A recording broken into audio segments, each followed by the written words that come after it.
Bismillahirrahmanirrahim. Assalamualaikum warahmatullahi wabarakatuh. Alhamdulillah, syukur kita kepada Allah Subhanahu wa taala sampai dengan hari ini kita masih diberikan kesempatan oleh Allah Subhanahu wa taala. Apa kabar Abang sekalian? Mudah-mudahan Allah Subhanahu wa taala memberikan kita nikmat kesehatan, kesempatan sehingga kita dapat bertemu kembali. Kali ini Ustadz akan menjelaskan materi ketiga kita ya di pembelajaran PKN ini dengan judul materinya itu langkah-langkah perwujudan nilai-nilai Pancasila sebagai dasar negara dalam berbagai kehidupan. Sebelum melanjutkan, jangan lupa tekan tombol like, subscribe, dan lonceng supaya kamu tidak ketinggalan channel kami. Yang pertama yang kita bahas ini adalah perwujudan nilai Pancasila dalam bidang politik. Ya. Yang pertama ya, lembaga negara.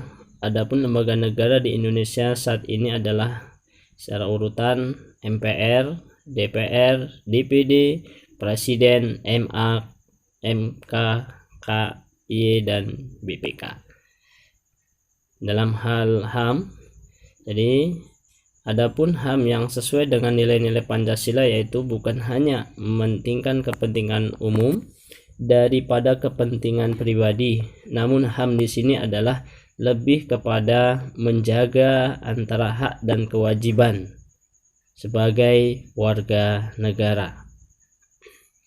Karena demokrasi yang sesuai dengan nilai-nilai Pancasila yaitu demokrasi yang diambil dari budaya dan kehidupan asli masyarakat Indonesia yang lebih mengutamakan musyawarah, mufakat, dan kekeluargaan.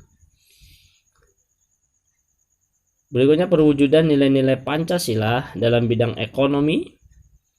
Ya, kalau dalam bidang ekonomi kita lihat landasan operasional, landasan hukumnya yaitu pasal 33 UUD 1945 yang mana dalam sistem ekonomi bidang ekonomi itu ada asas kekeluargaan, terus cabang-cabang produksi yang penting dikuasai oleh negara, bumi, air, dan kekayaan alam yang terkandung di dalamnya dikuasai oleh negara dan digunakan sebesar-besarnya untuk rakyat. Perekonomian nasional diselenggarakan berdasarkan atas demokrasi ekonomi dengan prinsip kebersamaan, efisien, berkeadilan, berkelanjutan, dan kemandirian serta lain-lain. Berikutnya kita akan lihat perwujudan nilai-nilai Pancasila dalam bidang sosial budaya. Yang pertama, sistem nilai sosial budaya dalam masyarakat harus dikembangkan agar lebih maju dan modern dengan tetap memperhatikan nilai-nilai Pancasila dalam proses pelaksanaannya.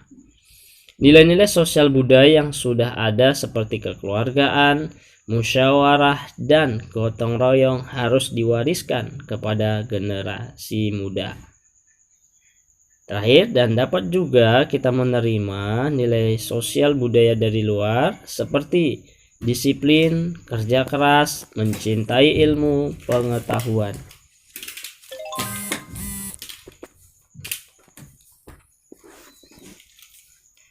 Berikutnya adalah perwujudan nilai-nilai Pancasila dalam bidang keamanan dan pertahanan. Landasan operasionalnya adalah kita lihat pasal 27 ayat 3 Undang-Undang Dasar 1945 yang isinya setiap warga negara berhak dan wajib ikut serta dalam usaha bela negara.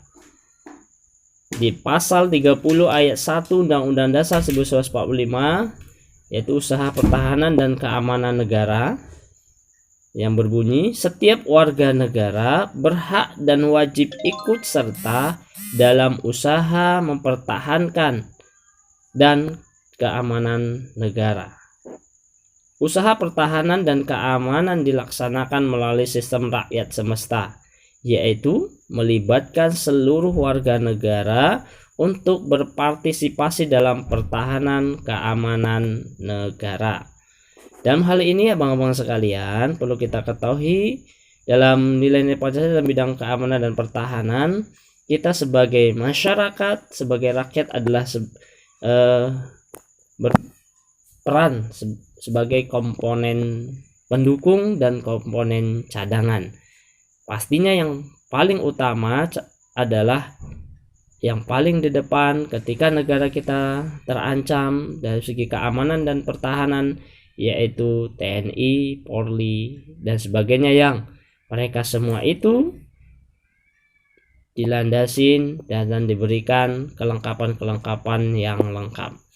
Demikian abang-abang sekalian, mudah-mudahan penjelasan yang singkat ini bermanfaat. Untuk berikutnya, untuk tugas, insya Allah nanti akan Ustadz sampaikan, Ustadz berikan di kolom PR. Demikian, mudah-mudahan bermanfaat. Assalamualaikum warahmatullahi wabarakatuh.